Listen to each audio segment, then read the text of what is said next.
Selamat pagi anak-anak kelas 6. Kita bertemu kembali dalam mengikuti BDR, belajar dari rumah dengan pendampingan orang tua. Ya anak-anak, sebelum kita masuk dalam materi pelajaran, mari kita berdoa bersama-sama. Bapa di surga, kami berterima kasih atas anugerah Tuhan yang memimpin kami memasuki tahun yang baru 2021 dan juga semester genap. Kami berdoa memohon belas kasihan-Mu atas kami semua, baik guru maupun murid. Berilah kepada kami semangat setiap hari untuk tertib, disiplin, bertanggung jawab dalam mengisi hari-hari dan waktu kami. Karena kami tahu hari-hari ini adalah anugerah Tuhan, biarlah kami boleh mengisinya dengan benar, dengan penuh tanggung jawab sesuai dengan konteks kami masing-masing.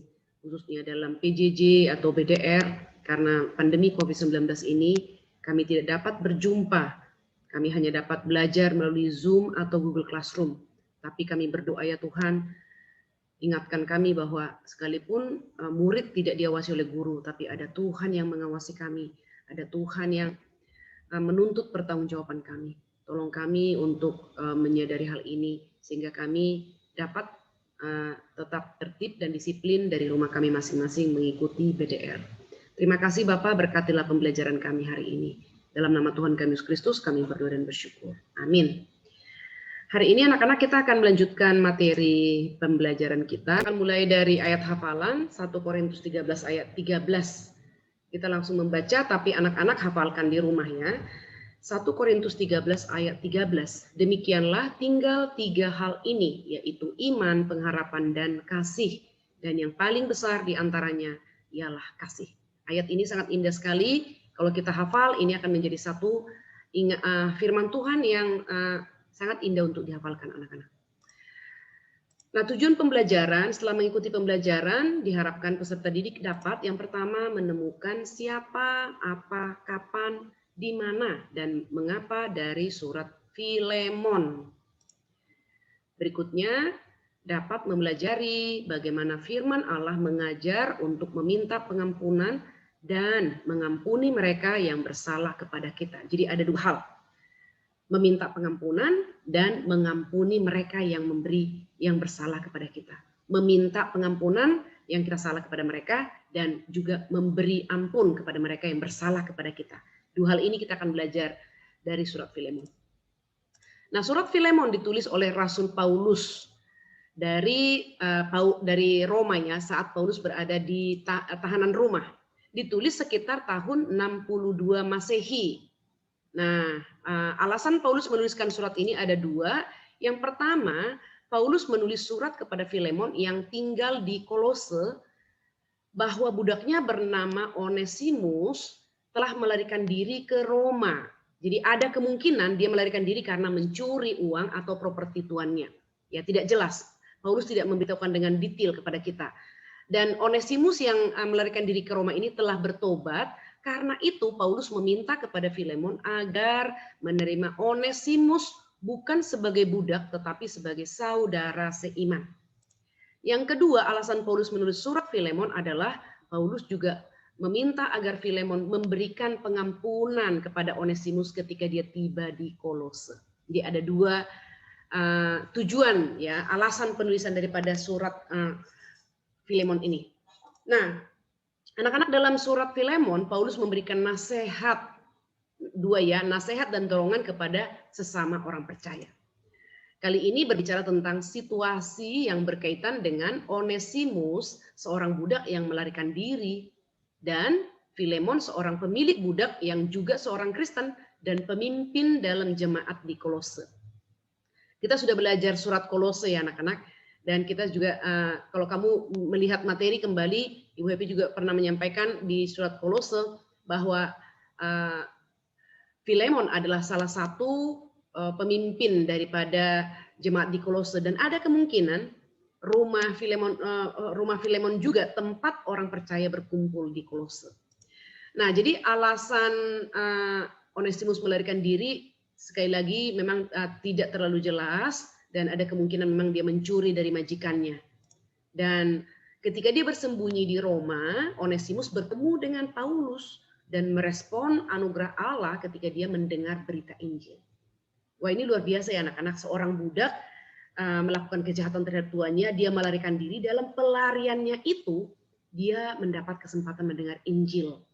Jadi berarti kita penting sekali mengabarkan Injil Tuhan, karena kita tidak tahu siapa yang sedang mendengarkan Injil itu. Jadi Paulus memberitakan Injil di Roma, Onesimus, budak yang melarikan diri, sedang ada di sana. Dan anugerah Tuhan pun tiba bagi Onesimus. Sehingga Onesimus menjadi seorang Kristen yang dikasihi dan kemudian sangat berguna bagi Paulus di Roma pada waktu itu. Nah, tapi anak-anak, Paulus tidak mempertahankan Onesimus di Roma. Ketika Paulus tahu bahwa Onesimus ini adalah budak dari Filemon, Paulus tahu bahwa dua orang yang berseteru ini harus diperdamaikan. Maka Paulus menulis surat kepada Filemon. Ya, jadi maka surat Filemon ini adalah antara budak dan majikan harus berdamai.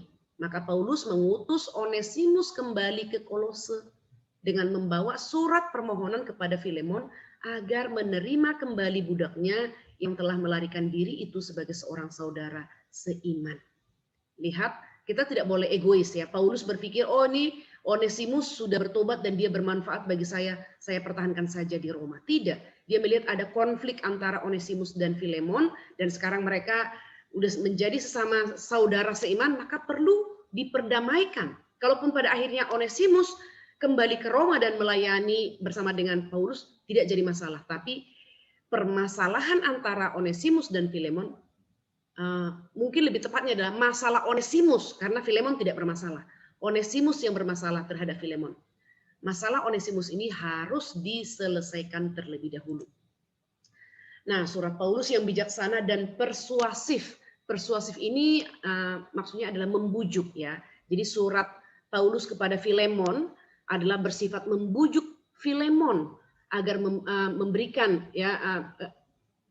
memberikan kepada kita suatu contoh. Jadi surat Paulus kepada Filemon ini memberikan contoh kepada kita sesuatu yang harus bagaimana menerapkan ajaran Alkitab pada permasalahan sehari-hari. Ya kan?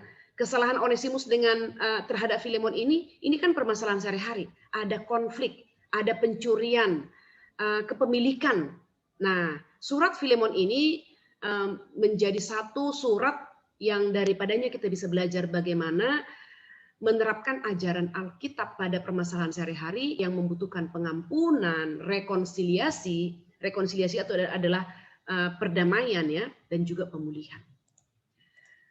Nah, Paulus menulis surat yang berisi permintaan kepada sahabatnya Filemon untuk mengampuni hambanya yang melarikan diri, yaitu Onesimus yang telah menjadi orang Kristen. Ini ada satu keindahan anak-anak. Seorang budak yang belum Kristen kemudian menjadi Kristen, ketika dia ada hutang keadilan terhadap tuannya, dia harus datang kepada tuannya minta ampun supaya dia menjadi seorang Kristen yang merdeka, yang tidak ada hutang keadilan yang dia tinggalkan di masa lampau. Masalah yang dihadapi Onesimus adalah dia melarikan diri dari majikannya. Sekali lagi, penyebab dia melarikan diri dari majikannya tidak terlalu jelas. Hanya ada kemungkinan dia mencuri ya. Nah, maka dia perlu mencari pengampunan karena telah melarikan diri dan perlu membayar kembali kepada Filemon jika dia berhutang sesuatu atau telah mengambil sesuatu daripadanya. Nah, sekarang kita lihat prinsip ini anak-anak. Kalau kita bersalah kepada seseorang, maka kita minta ampun. Tapi ternyata tidak cukup.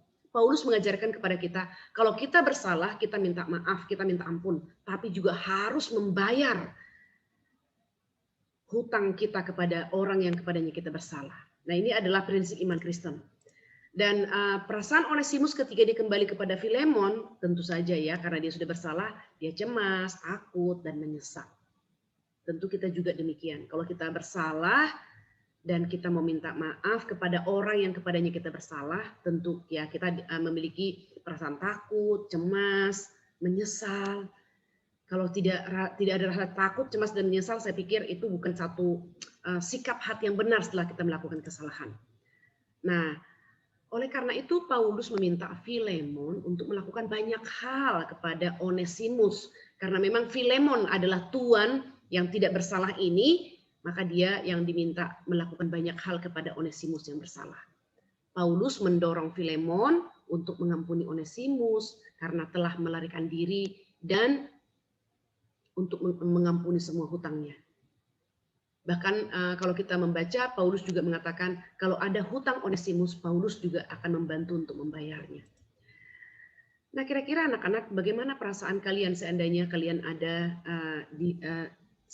kalau kalian sebagai Filemon? Mudah tidak mengampuni yang bersalah? Atau sudah mencuri barang kita, properti kita? Tidak mudah ya. Saya percaya tidak mudah.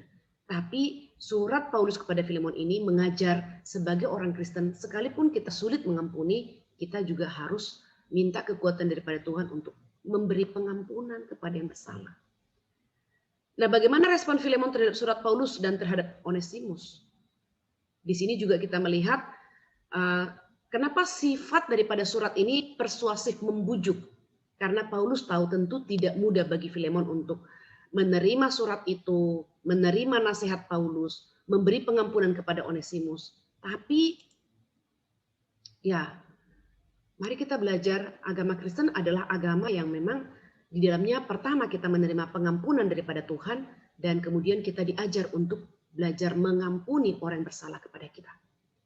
Pertanyaannya dalam kasus Filemon ini, kasus Onesimus ini, apakah Onesimus layak diampuni? Menurut iman Kristen, semua orang bersalah termasuk Onesimus layak diampuni. Kenapa?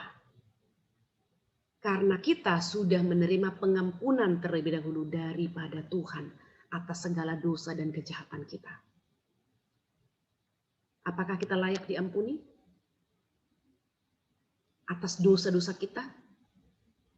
Seharusnya kita tidak layak. Tapi Allah melayakkan kita. Allah mengutus anak yang tunggal, Tuhan Yesus Kristus, ke dalam dunia menjadi manusia agar kita diampuni, dosa-dosa kita dihapuskan.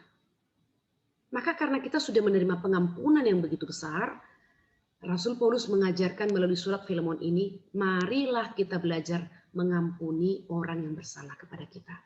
Maka kembali kepada pertanyaan ini, apakah Onesimus layak diampuni? Maka sekarang dapat kita jawab, layak diampuni. Karena dia juga sudah mendapatkan pengampunan daripada Tuhan, maka sekarang dia juga meminta pengampunan daripada Filemon, tuannya yang kepadanya dia bersalah. Nah, maka sekarang kita akan masuk pada refleksi. Alkitab tidak mengatakan kepada kita apa yang terjadi. Ya, jelas ya. Nah, jadi Paulus menulis surat yang serius dan dia yakin bahwa Filemon akan mengampuni Onesimus. Karena Filemon itu seorang pemimpin agama yang saleh dan mungkin dia sudah dirugikan oleh Onesimus, tapi Paulus sangat yakin Filemon akan mengampuni Onesimus dan akan diperdamaikan dengannya, karena sekarang Onesimus, budak yang dulu belum Kristen, sekarang menjadi Kristen. Maka Paulus yakin Filemon akan menerima Onesimus menjadi saudara seiman. Nah, firman Allah mengajar kita untuk memohon pengampunan, pertama. Yang kedua, mengampuni mereka yang bersalah kepada kita. Jadi ada dua ya anak-anak. Dalam keseharian kita ini akan selalu terjadi. Kita bisa salah, maka yang kita lakukan adalah memohon pengampunan. Orang lain bisa salah kepada kita. Maka kalau mereka mohon ampun kepada kita, kita harus mengampuni. Nah, ini adalah sikap Kristen yang sangat jelas. Nah, surat singkat Filemon ini menunjukkan kepada kita bagaimana berurusan dengan masalah-masalah yang mungkin kita hadapi berkaitan dengan pengampunan. Kakak beradik di rumah, sering nggak berantem? Sering. Maka kita harus segera memberi maaf, mengampuni ya kakak atau adik yang berantem dengan kita. Kita mengerti bahwa baik Onesimus maupun Filemon harus berurusan dengan pertama pengampunan. Ya, entah Onesimus meminta pengampunan dan Filemon memberi pengampunan. Paulus mendorong kedua orang ini untuk melakukan hal yang benar. Jadi hal yang benar yang dilakukan oleh Onesimus adalah minta ampun kepada Filemon. Hal yang benar yang harus dilakukan oleh Filemon adalah memberi pengampunan kepada Onesimus. Jadi dua hal ini adalah hal yang harus dilakukan oleh Filemon dan Onesimus, dan ini adalah hal yang benar yang harus dilakukan. Demikian juga dalam kehidupan kita sehari-hari. Nah, Paulus mengirim kembali Onesimus kepada Filemon dan menulis surat berisi dorongan kepada Filemon untuk menerima mantan budak ini sebagai seorang saudara dalam Kristus. Anak-anak, kita dengan keluarga kita di rumah, papa, mama, kakak, beradik, saudara-saudara, mungkin ada sepupu di rumah. Kita semua orang Kristen. Kita juga saudara kandung. Maka sudah selayaknya kita mengampuni, ya, saling mengampuni satu yang lain. Mengampuni, memberi ampun bagi saudara kita yang bersalah kepada kita, dan juga minta ampun kalau kita bersalah. Demikian juga dengan teman-teman sekolah, dengan bapak ibu guru, dengan orang lain yang ada sekeliling kita. Mungkin dengan saudara seiman di gereja juga. Ya. Nah, demikian anak-anak, kita belajar dari surat Filemon ada dua hal, mengampuni dan meminta pengampunan. Kiranya Tuhan menolong kita melakukan prinsip yang diajarkan oleh Rasul Paulus menurut surat prinsip iman Kristen, ya, yang dituliskan oleh Rasul Paulus di dalam surat Filemon, yaitu tentang pengampunan, memberi dan meminta, memberi pengampunan dan meminta pengampunan. Sampai di sini anak-anak, Tuhan memberkati kita semua.